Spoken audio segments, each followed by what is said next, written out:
Hello everyone, welcome to the ITLS Academy. Today we'll be discussing about the research and development topic. Let's understand what is R&D, that is your abbreviation for the research and development. These are the two definitions given by the two scientists Swiss and Russell et al.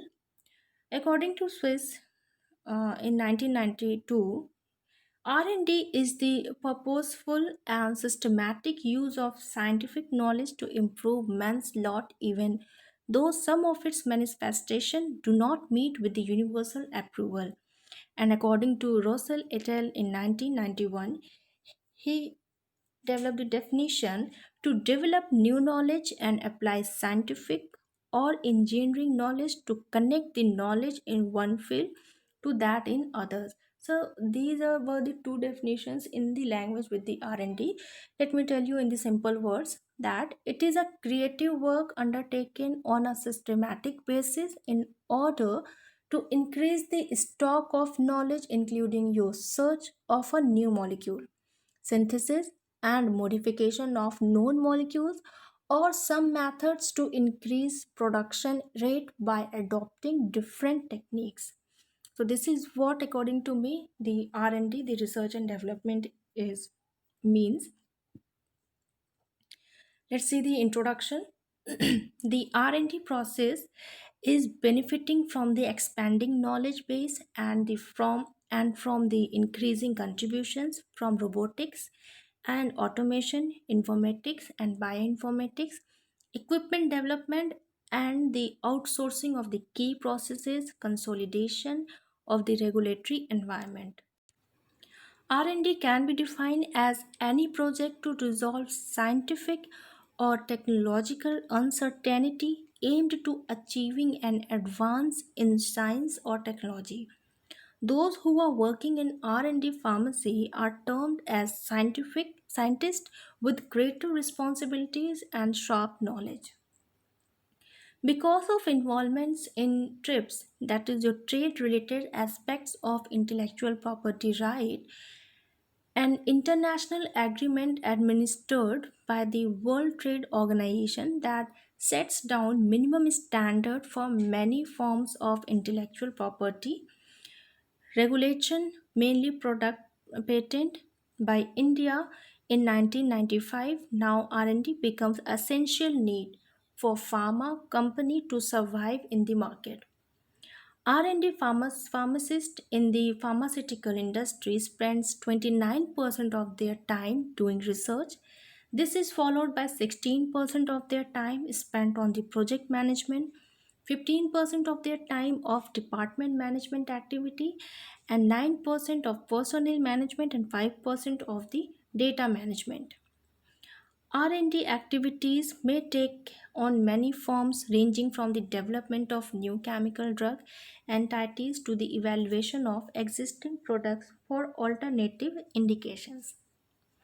So every year billions of money is spent in R&D over worldwide, but in Indian pharmaceutical companies have long been criticized for their low level of investment in R&D both in India and other parts of the world. In India, most companies spend a fraction of their sales, less than 1%, on research and development. As a result, India has often been viewed as a third world country that stumbles along by copying Western products aided by lax patent policies. And the shift in the pharmaceutical space, the challenge for India in terms of doing more of the design of these large molecules will be shortage of expertise and the lack of entrepreneurial ecosystem. So basically, what is R&D in pharmaceuticals? The abbreviation R is for research and it is the basic experimental research.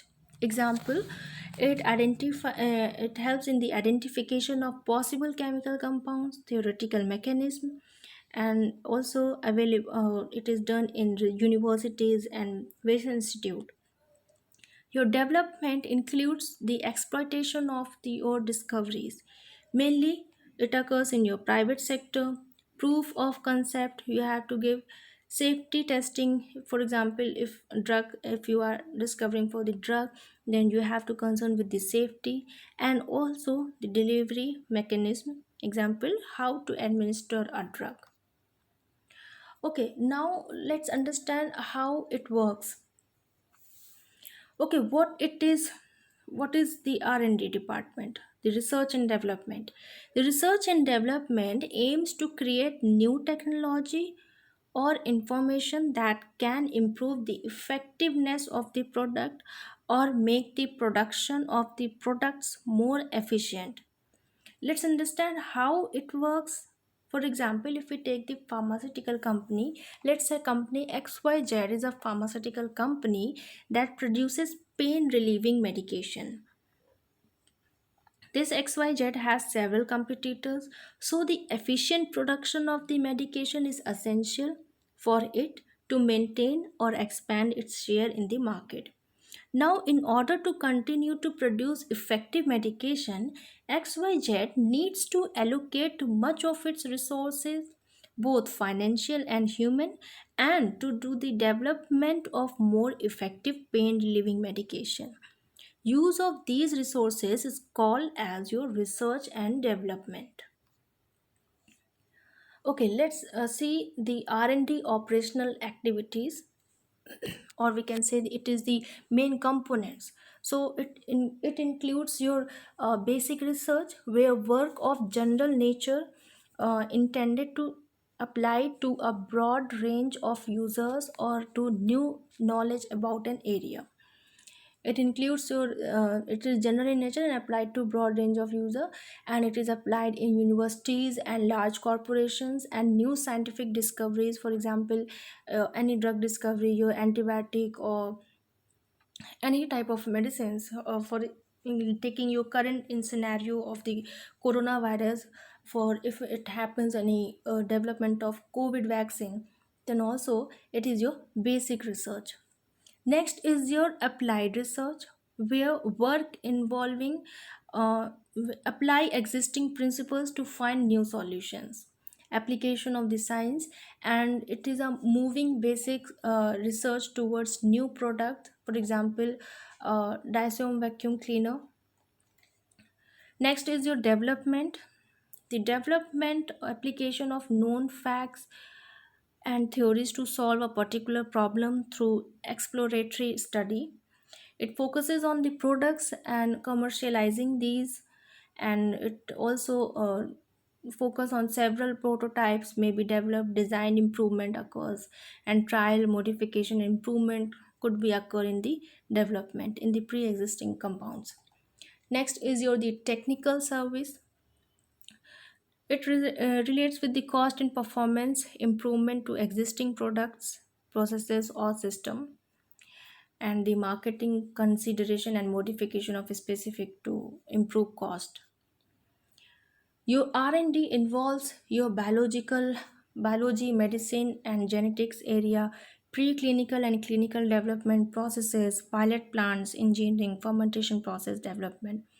So, taking the first point as your biology, medicine, and genetics, it is the recognition of similarities and differences between species and the use of this knowledge for the elucidation of biochemical mechanism, the genetic lessons and relationship, disease mechanism, and the identification of molecular target is facilitating the drug discovery process, and integration of expert from various field of medicine, biology, and genetic will bring result from fundamental research quickly into the realm of therapy and medicine.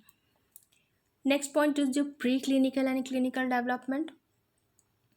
The preclinical development stage is accelerated by additional model of diseases and testing, as well as high throughput technologies in the laboratory. Clinical development benefits from genetic and biochemical knowledge and the specific targeting of the therapies of the genetic groups with the concomitant stratification of the patients. Third point is your processes.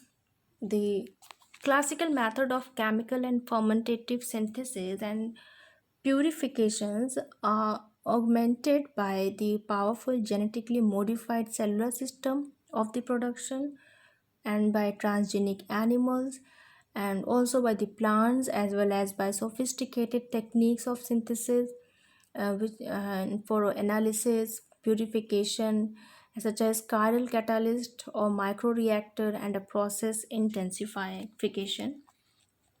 Next is your pilot plants. The increasing efficiency and potency of API as well as the fragmentation of patient's group generally decreases the amount of substances required for the preclinical, clinical, and production phase. Versatile pilot plants are capable of providing such amounts, whereas large dedicated factories were often required for lower potency compounds. Next point is your engineering. The engineering capabilities which needs to be deployed are extending from classical chemical of fermentation, formulation, engineering towards the inclusion of the additional technologies in the cell culture, metabolic engineering, micro and nanotechnology engineering, DNA or protein chip designing, simulation, and also in the bioinformatics. Last one is your fermentation process development. These topics in the fermentation process development includes metabolic flux, your metabolic engineering process development, downstreaming processing.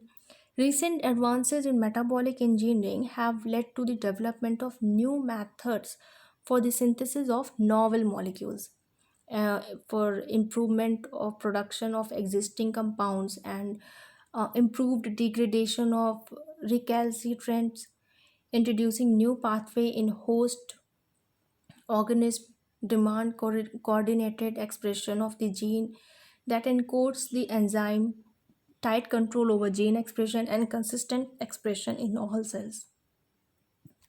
Applications include maximizing product yield in amino acids and antibiotic synthesis, reconstruction and consistency, checks of metabolism from genome data, analysis of enzyme deficiencies, and drug target identification in metabolic networks. Next is why is R&D important? It is crucial to survival and required for a fast changing environment, continuous technology change, also required for competition, changing consumer preference and fundamental to marketing. Your typical R&D functions. First is your development of new target. The proper function of R&D is your development of new target, usually the primary function of research and development. Next is your the product maintenance, probably the most important secondary function of R&D. Short term income is important. Next, third point is your third function is your product enhancement, and it helps to keep the company products ahead of the competition and extends the life of the product. Next is your the regulatory compliance, a legal requirement. Products sold in the European community must carry the CE mark. Fifth one is your the quality R&D interface. It is the quality is a major issue of R&D, are heavily involved in ensuring new product attain the required level of the quality. The last is your the R&D structure we have outlined is a typical of SME. The job description helps to define the structure of a department effectively. Thank you for being with us. I hope you have understood what is the research and development department in pharmaceutical industry. For more information, please log on to our website www.itlsacademy.com.